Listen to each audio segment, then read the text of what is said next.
Bernard Dalluin, vous êtes devenu un homme du vin bordelais, mais c'est quelque chose d'assez nouveau.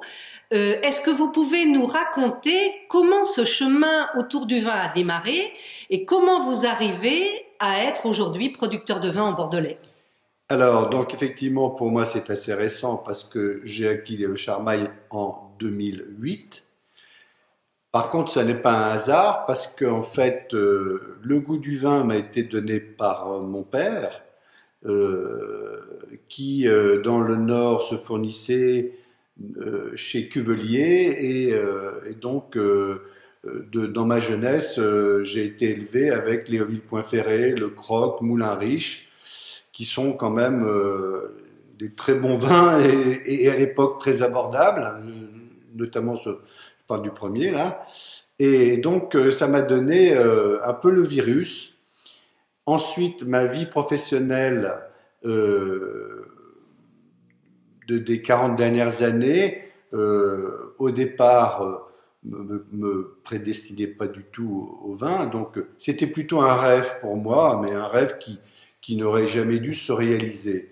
Il se fait que dans les 15 dernières années de ma vie professionnelle, on a créé quelque chose d'assez important avec mon associé historique qui s'appelle Patrick Tello, que j'ai connu en prépa fédère dans le Nord en 69, vous voyez, donc c'est très ancien.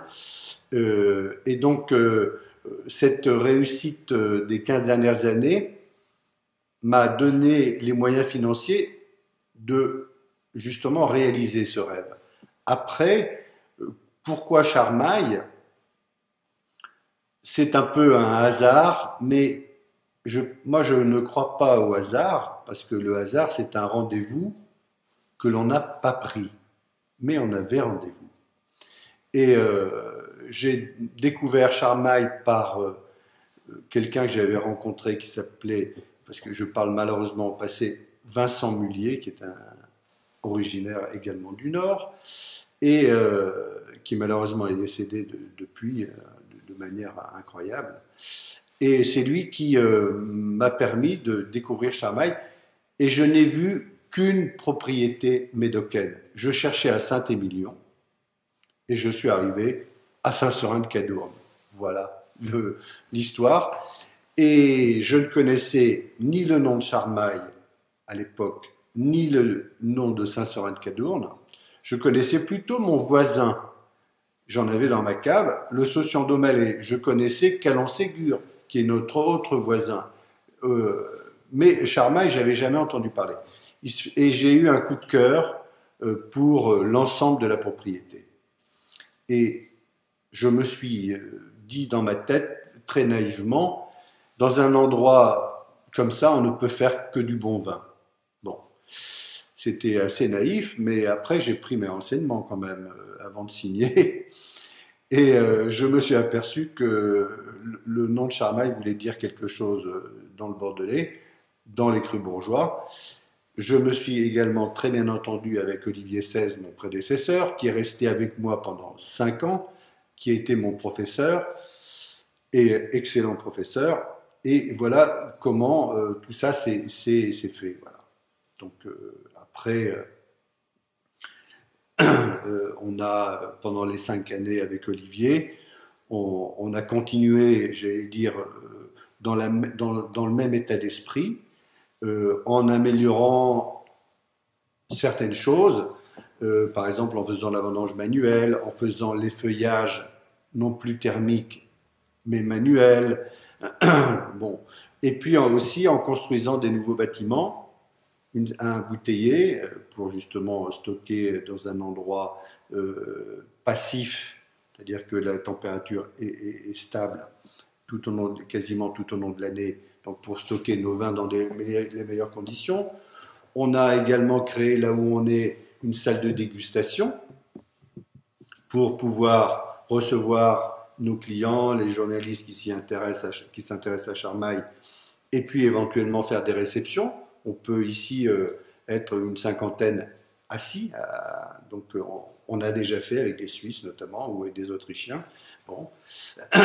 Donc on a, j'allais dire, on a refait également le chai à barriques, on a bardé les bâtiments existants pour créer une unité et poursuivre donc l'œuvre initiale d'Olivier, tout ça en respectant l'environnement. On a d'ailleurs eu cette norme 14001 parce qu'on fait partie de SME depuis 2 ou 3 ans. Voilà un peu l'histoire. Donc en fait, vous êtes devenu cet homme du vin que vous nous faites découvrir au travers de tous les efforts que vous avez faits depuis que vous êtes arrivé, tous les investissements. Mais en fait, quel homme du vin vous pensez être? Quel homme du vin vous vouliez être? Et qu'est-ce qui conduit ce que vous faites aujourd'hui dans ce monde du vin à Charmaille?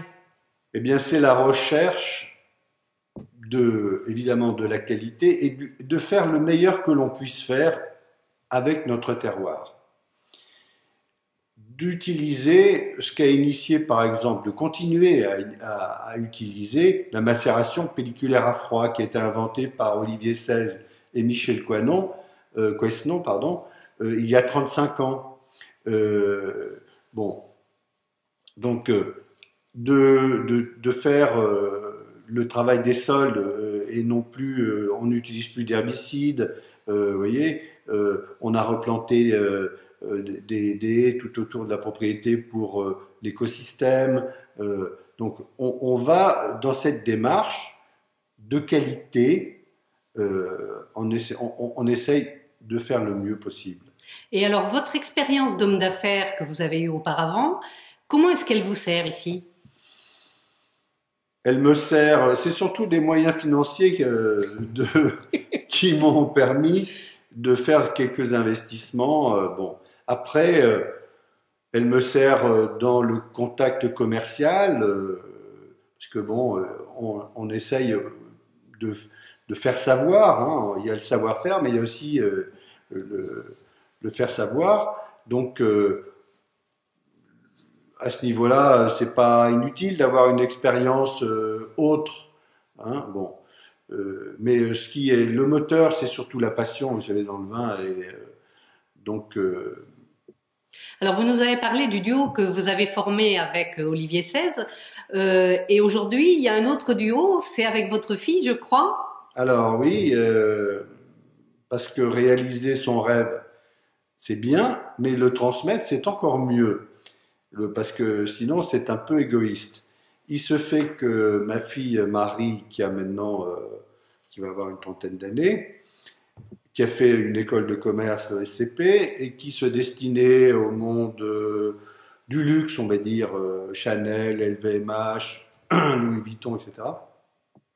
Elle a fait son expérience, elle y a travaillé, et finalement, je lui ai proposé de travailler pour elle et pas pour les autres. Elle avait l'opportunité de s'intéresser donc à la propriété, elle y est venue comme ça, et la greffe a pris. Donc elle vient avec moi, elle s'occupe, on va dire maintenant, de tout ce qui est marketing commercial, relations publiques, images, enfin voilà, avec moi. Et elle est censée prendre la suite. Merci beaucoup. Merci à vous.